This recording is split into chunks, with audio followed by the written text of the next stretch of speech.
Hello!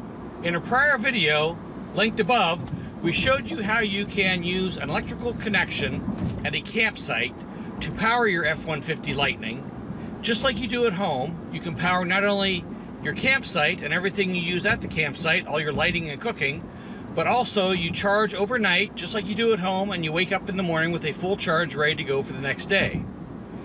In today's video, we're going to turn things around and we're going to get a charge at a Electrify America charging station and then head off 50 some miles into the wilderness with no other power source, no gas, no generator, no propane, nothing but the F-150 Lightning to power all of our needs at our campsite for a 2-night stay. Hopefully we will have enough power then to get back to the charger.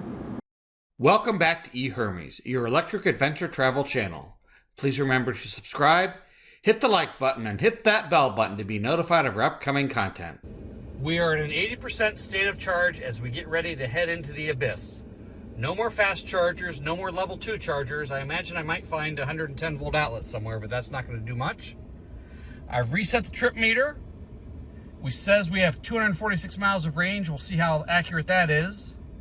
When we get there, we'll see how far we've gone, how much percentage we have left. We'll need that much percentage at least to get back. And then that will tell us how much we have to use for the 2 days we're actually camping to run all of our equipment. We have made it to our wilderness campsite. I unfortunately reset the trip meter like an idiot, so we don't have that, but it was 50 miles exactly from the last charger.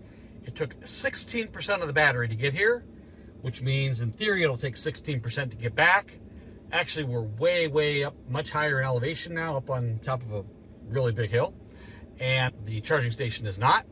So it'll probably take a little bit less than that, but we're not going to take chances with this. In fact, not only are we going to assume 16%, we're going to add a 20% safety factor, which would be 3 more miles, call it 19, call it 20. So we're going to say it's going to take 20% to get back to the charger. There are no other chargers between here and there, so we want to be on the safe side, so that leaves us 44% to use to run the campsite for 2 nights. Let's see how we do. I think we will use much less than that, but I really don't know, so let's find out together. So the tent is set up. The first thing we have to do is inflate this massive air mattress. I think it's 18 or 20 inches tall, and it does not run off a 12 volt. It runs off an 120 volt outlet.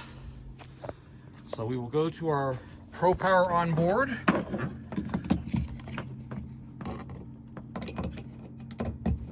Plug it in.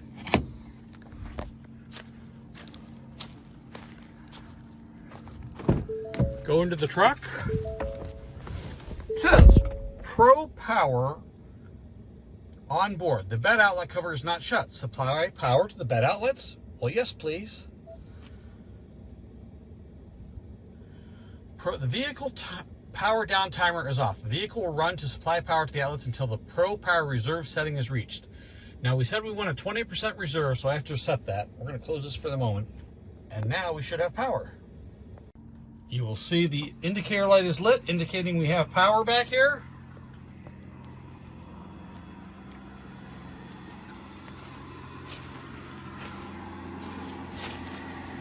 You can hear the compressor running on the air mattress.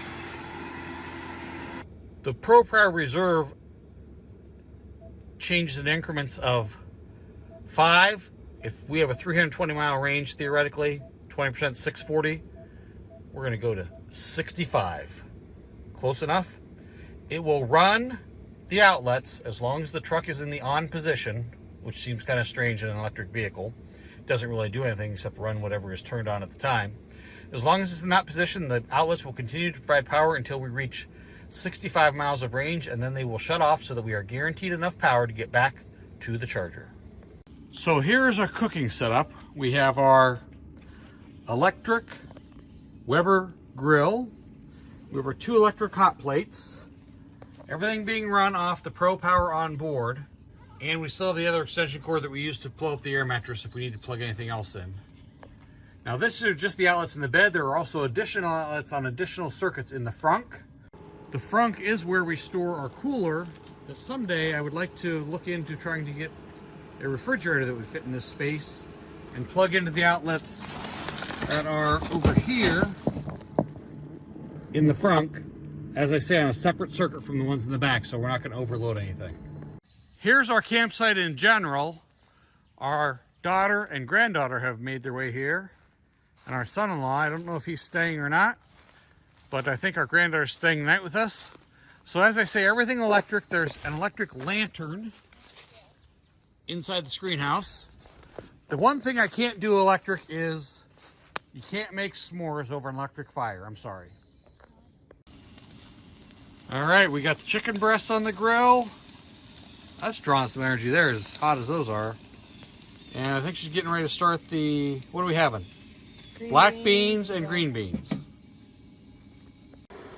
So the chicken's on its way. It's got to get up to 165.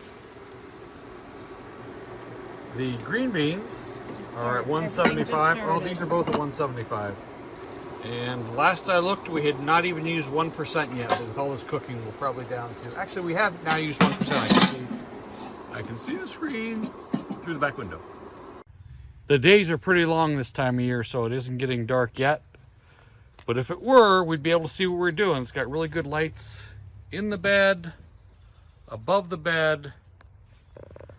This one down here is on the tailgate, so it doesn't really do much good when the tailgate's open.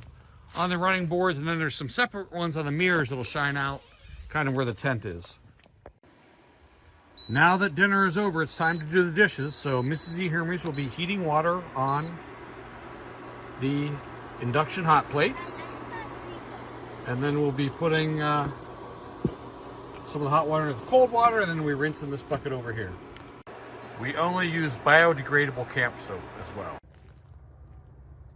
This gives you some idea how the lightning lights up the area. There's the tent. No, that's got a lantern inside the tent, an electric lantern. Here's the screen house we had before. But it lights up pretty well. You'd be able to do some minor work here. You wouldn't be able to do brain surgery necessarily, but it's pretty well lit and pretty evenly lit. We are getting ready to go to bed the first night. So we got here, we had 64%. We blew up the air mattress, we cooked, we cleaned up the dishes, we've had the lights on for a few hours now, and we've used 2%. Good morning. Overnight, we lost another, I forgot what we went to bed with, I think 3%. I think it was 62.